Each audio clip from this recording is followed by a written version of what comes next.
The Gangster State book launch at Cape Town's V&A Waterfront has been moved.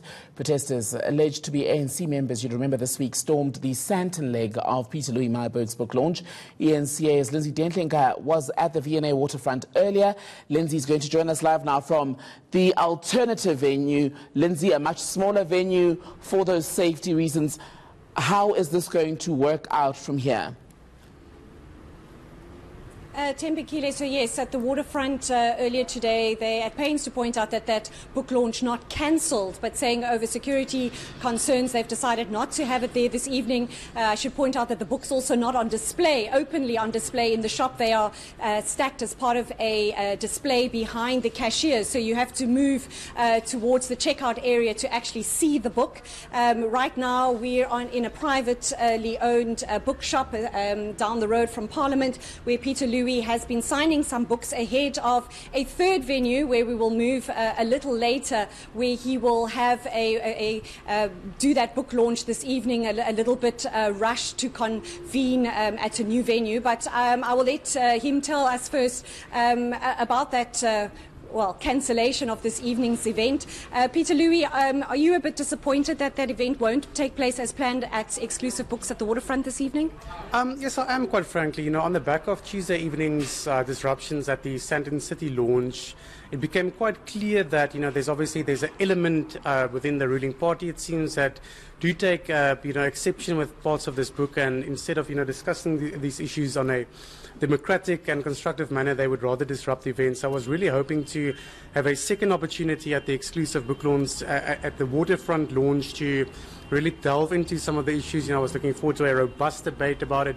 Naturally, anybody who opposes the book is welcome to contribute in the question and answer session after the formal chat of the evening. So that has now been disrupted by what is really a small but very vocally and undemocratic faction of the ANC who won't allow us to exercise our freedom of free speech, or our right to a freedom of speech.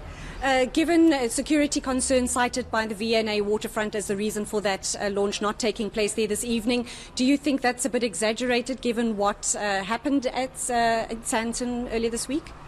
I do. You know, it's becoming a growing trend for groupings and opponents of the media to sort of, act violently or disruptively at these kind of events, or to intimidate journalists. And if each time we are going to cancel these events because of supposed security concerns, that really will stifle free speech in this country. The organisers, the landlord, the V&A Waterfront surely had ample time to get their security, ducks in a row and ensure the safety of its patrons and other visitors to the waterfront. I really think, collectively as, South Africans who believe in free speech, we should take a very real stance against those who do not wish us to exercise these rights.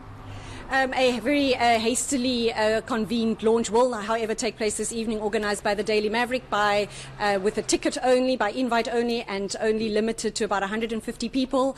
Is that enough for you? Yeah, no, I think at least we will be allowed to proceed with the launch tonight. We will have a opportunity for Cape Town readers of the book to come and interact on the book, but it's still a limited amount of people compared to what we would have allowed in the other venue, where there was no cap placed on the amount of people who could attend. I understand this is because of capacity reasons. The new location simply cannot cater for that many people, but at the end of the day, at least the discussion will proceed and we will have a Cape Town launch tonight. There you have it, Tembekile. That was Peter Louis Myburgh, the author of that controversial book, Gangster State.